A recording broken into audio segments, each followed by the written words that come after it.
Since information requires physical instantiation, as per Landauer's principle, the information content of a dynamical system is directly proportional to the physical constraints of its subvenient material substrate. The total amount of information a system can encode is bounded by the number of available particles or physical components in the system, and the energy budget required to manipulate those components. This implies that information has a finite upper bound in any physical system, dictated by the matter energy it contains.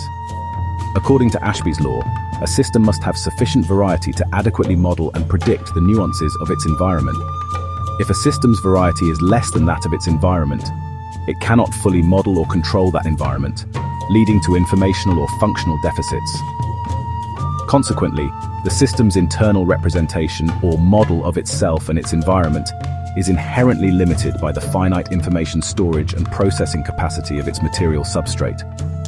This introduces a natural reductionistic limit. The system can only model or describe reality to the extent permitted by its material and energy constraints. A system's ability to describe or model itself is further constrained by the fact that even if the system were able to model some subset of the environment at its full theoretical material energy capacity, we know from the foundations of formal systems, there are processes that can be generated from those underlying laws of nature that the system has distilled from the environment that cannot be reductively explained or modeled with precision from within that system. If we continue to scale up the scope of this system to that of the entire universe, there is still that Gödelian-Landauer limit, which would constrain the universe from being able to predict the future states of the universe itself. Thus, if the universe itself were a sentient, conscious entity, it could not fully understand its own inner workings. In the previous chapter, we observed that the scope of the reductionistic explanation is relative to the system in which the model resides. For example, the scope of an ant's ability to model and predict the world is smaller than the scope of a human's ability to predict future states of the world. This difference is due to the fact that the human mind is able to distill axioms or self-evident laws of the universe, that it can augment the lower-level axioms or laws of nature. This process occurs in largely unconscious neural pathways in the human brain and is precisely what allowed human mathematicians to understand Gödel's incompleteness theorems. Consider the fact that in order to understand Gödel's proof, a true but unproved statement must be encoded in the Gödelian numbering scheme that is then used in the proof. The human mind was able to understand, without proof, that the true but unproved statement was in fact a true statement about veridical mathematical fact.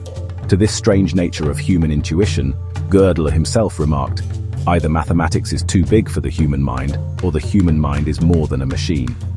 In the natural world, we perceive these kinds of self-evident truths as axiomatic laws such as all right angles are equal to each other, or the parallel postulate, or perhaps even the second law of thermodynamics. That is to say, our minds don't have to derive these conclusions from vast amounts of empirica every time we access those results. Rather, our minds have codified these into reliable laws or axioms that we then use to deduce consequences about the natural world. To be sure, these axioms might not be ontologically true, but whether we admit them or their negation as laws or axioms, Gödel showed that incompleteness inevitably emerges.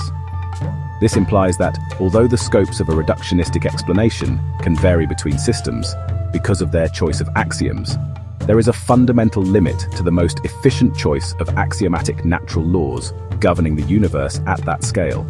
This further implies that this set of ontologically optimal laws will have its own processes that aren't reducible to those laws. There is no possible way to shortcut the evolution of the universe.